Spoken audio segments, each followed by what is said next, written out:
Whether you're looking for answers to specific life questions or just seeking to become the best version of you possible, welcome to the Mental Breakdown and Psych Reg podcast, where we offer insight, information, and strategies based upon research and years of practice as clinical psychologists. So sit back, have a listen, and get connected with our hosts, Dr. Bernie Wilkinson and Dr. Richard Marshall. Welcome back. Today's show, we're going to talk about attachment and what happens when a child doesn't attach. But I was thinking the first thing we should probably do is differentiate between attachment and bonding. Okay. Sometimes those words are used interchangeably, and they're not really the same thing. Not from a developmental psychology perspective. They're not? No, they're not the same thing. Bonding is what happens from the parent to the child, and attachment is what happens from the child to the parent. They don't bond with each other? See, that's what always confused me. Well, I know there's a distinction. Right. So when you use the common definition, I think, of the word bond, yes, it goes back and forth. Right. But from the perspective of developmental, emotional attachment and emotional bonding, it's a little bit different. I think it's right to start with that, okay? Mm-hmm. Because it does clarify it some for parents. Yeah. Attachment and bonding is two-way. The infant bonds with the parent and all, but it's, I think, helpful if you think of it the way you defined it. Mm-hmm. The attachment, the parent attaches to the child. The parent bonds to the child. Bonds with the child. Right. And the child attaches to the parent. Right. But we're going to talk about attachment parenting. Yes, we're going to talk about.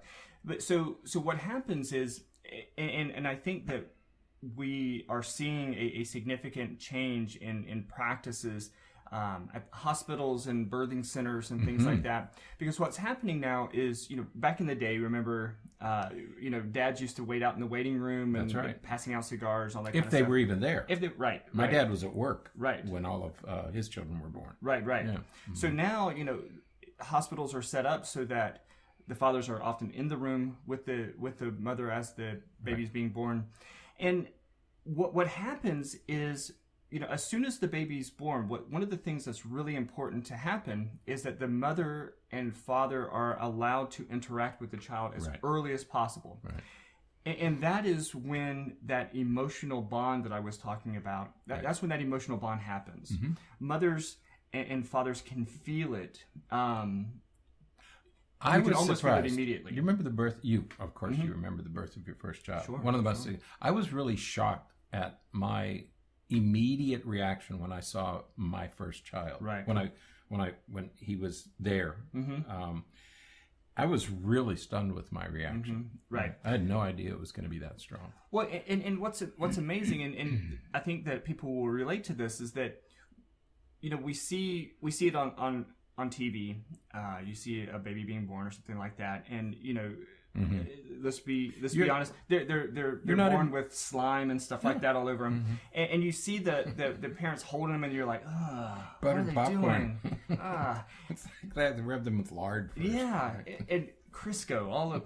But what happens is that when it's your child, that doesn't matter. Mm-mm. You take them, and you're like, it's great. Yeah, it's fantastic. Let me roll around in this slime. Get it all over my clothes. It's great. No, but you make the point about watching a birth on TV. There's no emotional reaction. But boy, when you're in the delivery room and you've been through the labor and delivery process, and you see that baby for the first time, and that's the key. That's the emotional piece is the key, because that is what really solidifies that relationship between the parent and the child. That sets it into motion. Right, because that's from the parent to the child. And that's why mothers and now fathers too, if there is a situation where the child has to go into the nursery or something like that, I always found it amazing before I experienced it myself that mothers and fathers could recognize which one was their child in the nursery. Mm-hmm. And you're thinking they look the same. Right? Mm-hmm. So, but they can, because there's that emotional bond happens, and from an evolutionary perspective, that's really important because humans are born so dependent we're not like horses where we can walk right away. That's right. We are so dependent that we have to be taken care of, and so it's critical that the caregiver attaches or bonds, again, right. using the appropriate word, bonds very quickly with the baby, so that we're now dedicated and committed to taking care of and supporting and protecting the child. That's right. Right. Because that sets into motion the child's brain development, right, and later cognitive development and language development Absolutely. and social development. It's all set into motion by that initial attachment, bonding, right, whatever we call it. At birth, we also, both men and women, during this delivery process, produce oxytocin, right, and that's another reason why there's this immediate attachment. I didn't know about that at the time, at the birth of my first child. I knew it at the birth of my other kids, but I didn't realize that we produce oxytocin during the birth process. And that neurohormone, that neurotransmitter, also helps the brain have these feelings. You mentioned that mothers and fathers can recognize their newborns. If you blindfold mothers, they can find their babies by smell. Right. They can just go through a whole list and they can recognize their baby somehow. Absolutely. By its smell. I suppose it has something to do with pheromones or something. That's amazing. I don't know the literature on that topic, but I know there have been studies done. Yeah. You get it. You attach immediately. Right. Yeah. Now, and so when that bond happens at birth, that sets, as you said, things into motion. But then, over the course of the first year or so, the child attaches to the parent. And again, that's developmentally critical because, back not too long ago, the mortality rate was pretty high for mothers. Mothers did not consistently survive giving birth as often as they do now. And so it was critical that the child didn't, we weren't like ducklings where we imprint on the birth giver, because if the mother died, then the baby would then die as well, because the baby wouldn't connect with anyone else, wouldn't feed from anybody else or anything like that. So that's true. If you think of a pioneer, like in the middle of the 1800s or the early 1800s, you're out there all by yourself. If the mother dies, typically the baby would die because it couldn't attach to somebody else. Yeah, exactly. So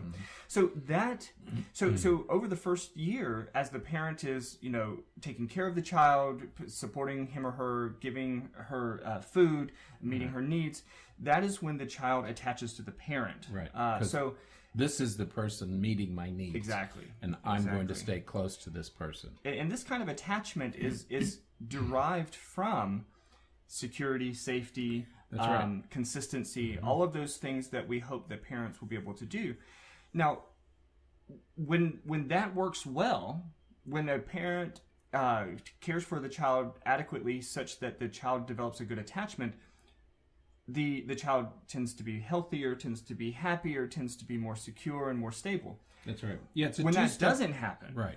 Yeah, it's a two-step process. One, they're getting their needs met. Right. That's the first thing. And then it's that attachment is the engine. Some specialists, some developmental specialists refer to this attachment as the engine that drives later development. Right. It's really crucial. Right. Yeah. So when that attachment doesn't happen, when a child doesn't attach, we tend to experience problems. Right. There's this whole area called attachment theory, and there are those who suggest, and I tend to agree, that if a child doesn't form an adequate attachment to their parent, we have a significant increase, not just in emotional and behavioral issues and things like that, but we also have a significant increase in the later development of personality disorders and things like that. Depending on the nature of how it happened. When we learned that? World War II. Right. Because we had all these orphans after the war, and those newborns, infants, and young children who didn't attach to a nurturing caregiver had problems later on.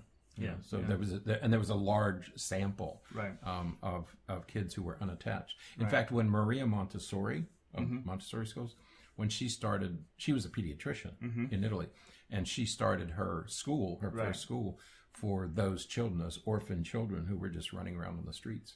Of Rome. Yeah. So it's really important that we are mindful of that, so that when we're raising our kids and we're trying to nurture them during those first years, that we allow them to create a bond through our consistency, through our nurturing of them, and when they make that attachment, it's great. But again, as you said, when there is that detachment, whether it's through physical abuse, neglect, just the absence of a parent, and it doesn't have. And what's fascinating is, as I said, or was kind of suggesting a minute ago, it doesn't have to be the biological parent. It just has to be a nurturing caregiver. Right. And that is what seems to be critical to healthy emotional development. That's right. That leads to a strong attachment and lots of other subsequent positive things. Because in some cultures, in fact, in the southern United States, pre-Civil War, many young children really attached to a nanny, right? Typically a slave, right? Who became the primary caretaker, right? You're going to talk more about what goes wrong if it doesn't happen. The types of things that can go wrong. There's quite a spectrum of things that can go wrong. Again, it often leads to behavioral issues, and of course, those behavioral issues can lead to emotional issues, can lead to learning issues, can lead to all kinds of other problems. But it can also lead to personality issues, which affects the way in which a person interacts with other people, the nature of their relationships, and the way that they interact with other people later in their life. That's right. I was astonished when I did a more careful study of this topic a couple of years ago. The how essential that first year or 18 months is to subsequent personality and emotional development.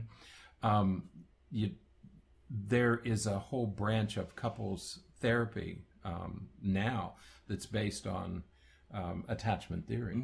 How, and that may be the key as to why certain couples have difficulties, because it does affect later your ability to have relationships later on. Yeah. So there are long-term effects of inadequate bonding and attachment during infancy. Right. But I want to mention those rat studies. Do you know the rat studies? We can talk about those too before we leave. Yeah, well, not just the rat studies, but the studies that they did with monkeys, where they looked at the type of nurturing. They had these baby monkeys. It's actually a little. They're kind of sad videos to watch, because they weren't. These studies weren't done that long ago. Right. Where they would have a baby monkey and that they had removed from its mother, and they would have two sort of caregivers. One was just a wire mesh that had a bottle attached to it, and the other was something with fur on it that was more resembled a more like mother, a real monkey, but didn't have food. And some of the baby monkeys would almost starve, because it gave up food for the nurturing, for the comfort of the thing that was more closely related to a mother. So we know that many times children, as we're growing, will give up some of the really important things needed for survival for an attachment, for a connection with somebody who is giving it the warmth and the security and the safety that it feels it needs. Right. And they will give up food and end up with that condition. Yeah, failure to thrive. Failure to thrive, right. Yeah. And kids will actually die. Infants, newborns will actually die from what is called non-organic failure to thrive, where there's no physical reason. It's not because the child can't metabolize nutrients. It's that it's a lack of attachment, a lack of bonding, called non-organic failure to thrive. There was a study done with rat pups, and they would be removed from their mothers, and they would be stressed, and they would be returned to the cages. And the mothers who had an ample amount of licking and grooming to welcome the stressed pup back, and they would do adequate licking and grooming, those rats turned out okay. But the rats whose mothers didn't have adequate licking and grooming, when they studied those rat brains, they discovered a segment of DNA had changed. So it has profound, these aren't just emotional effects, it has profound biological effects. and can change a segment of DNA. Right. That same segment of DNA has also been found in humans who have been neglected and abused. So it has powerful, powerful effects, not just emotional. These are real biological effects that lead to later problems if you have inadequate bonding and attachment. Right. And what that's rooted in, and it's something that you probably hear a lot about in the media and stuff, and that's a segment of research now called epigenetics, where our environment changes our genes. That's right. And so we know that happens through our diet, through exercise, through other life experiences and stuff. But as you said, it also happens during those first 12 to 18 months or so is just so important. So. And we always, we've heard about abuse, the effect that abuse has on children. In the last few years, we now know that neglect has the same kind of profound effects on later development. Right. So, yeah. So, an important topic. Absolutely. So, all right. I think that is it for today. It's a huge topic, and maybe one that we should consider a series for on our Paideia YouTube channel. We are working to sort of beef that up a little bit. Because it is possible to get too close and to do too much. Absolutely. And so there's that balance that we always want to try to achieve. It has to be there. And we've been talking about attachment parenting, and someday we're going to talk about detachment parenting. Right. Because it's just as important to practice a balanced detachment parenting as it is to have attachment parenting. Right. So that will be in the future. Absolutely. Okay. All right. So that's it for today. Thanks so much for listening or watching, whichever the case may be. That's either right. way. Watching or listening. That's right. So if you're driving, we hope you're listening. That's right. It would not be as safe. Don't watch us while you're driving. That's right. So, all right. But we will be back tomorrow for another with another episode. So stay tuned. Make sure that you're following us. You're liking it. Things. You're subscribing. Whatever, depending on the media that you're checking us out through. Do whatever that says to do. And make sure that you write us a review or rate us on iTunes. That would be fantastic. We would love it. It'd be so cool if you did that. And if our students are listening, let us hear from you. It'd be great. Love to have your questions. Absolutely. So, all right. So we will see you tomorrow. And until then, I'm Dr. Bernie. I'm Dr. Richard. Stay happy and healthy. Forget to be afraid.